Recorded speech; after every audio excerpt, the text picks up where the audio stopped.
शास्त्रों के अनुसार कांटों और दूध वाले पौधे को घर में नहीं लगाया जाता है, लेकिन कुछ पौधे अच्छे फल देते हैं, जैसे बेल का वृक्ष, समी का वृक्ष और मंदार का वृक्ष।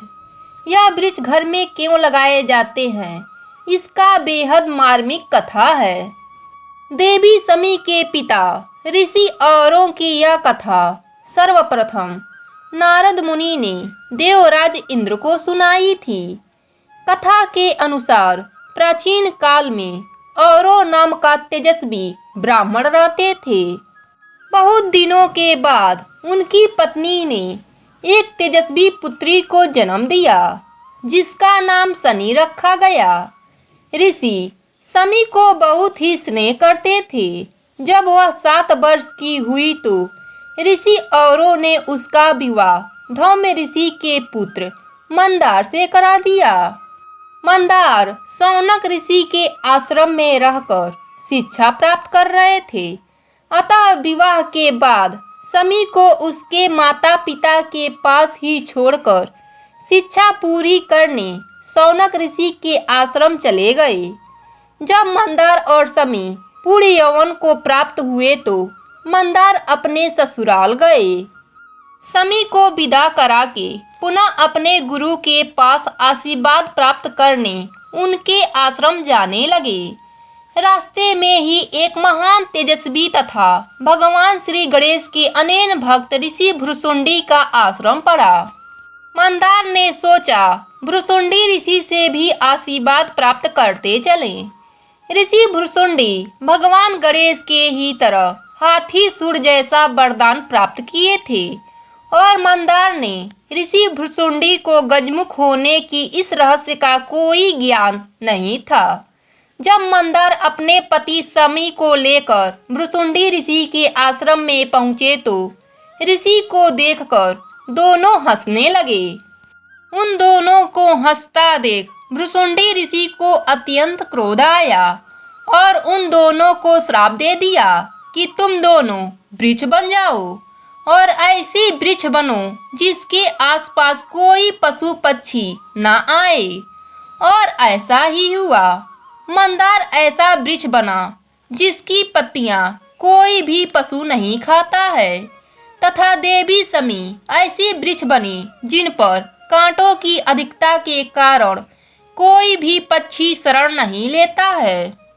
कई दिनों के पश्चात जब मंदार देवी समी को लेकर शौनक ऋषि के आश्रम नहीं पहुँचे, तब शौनक ऋषि उनकी खोज में निकले और सबसे पहले औरों ऋषि के घर पहुँचे।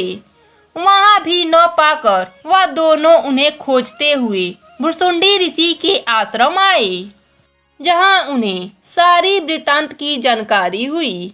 महर्षि औरों तथा शौनक ऋषि ने भृशुंडी ऋषि से दोनों को श्राप मुक्त करने का अनुरोध किया, किंतु भृशुंडी ऋषि ने इसमें अपनी असमर्थता महसूस की तथा इस समस्या के समाधान हेतु उन्होंने भगवान गणेश की शरण में जाने की बात की।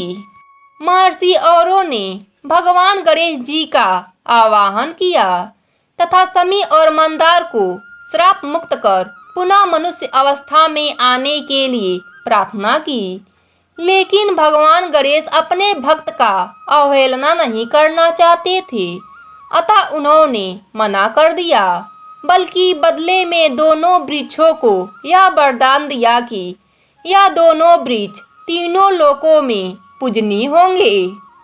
भगवान शिव जी की पूजा इनके बिना अधूरी मानी जाएगी। यह पति पत्नी दोनों जहाँ साथ में होंगे, वहाँ स्वयं मैं रिद्धि सिद्धि के साथ निवास करूँगा। इतना कहकर गणेश जी अंतर ध्यान हो गए। ऋषि औरों ने समी वृक्ष के नीचे बैठकर विलाप करते करते अपना प्राण त्याग दिया। इस महान ऋषि का तेज अग्नि के रूप में समी के तने में समाहित हो गया। इस प्रकार देवर्षि नारद ने देवराज इंद्र को औरों ऋषि, देवी समी तथा मंदार की कथा सुनाई। आज भी सफेद मंदार के वृक्ष के जड़ में 21 वर्ष बाद गणेश जी की किसी न किसी विग्रह के रूप में निकलते रहते हैं।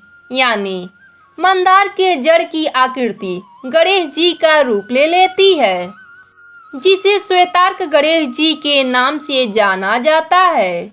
जिस घर में श्वेतार्क गणेश जी की प्रतिमा स्थापित होती है, वहाँ लक्ष्मी जी के साथ रिद्धि सिद्धि का वास होता है तथा उस घर में किसी की भी अकाल मृत्यु नहीं होती है और उस घर के लोगों को उनके शत्रु कोई हानि नहीं पहुंचा सकते।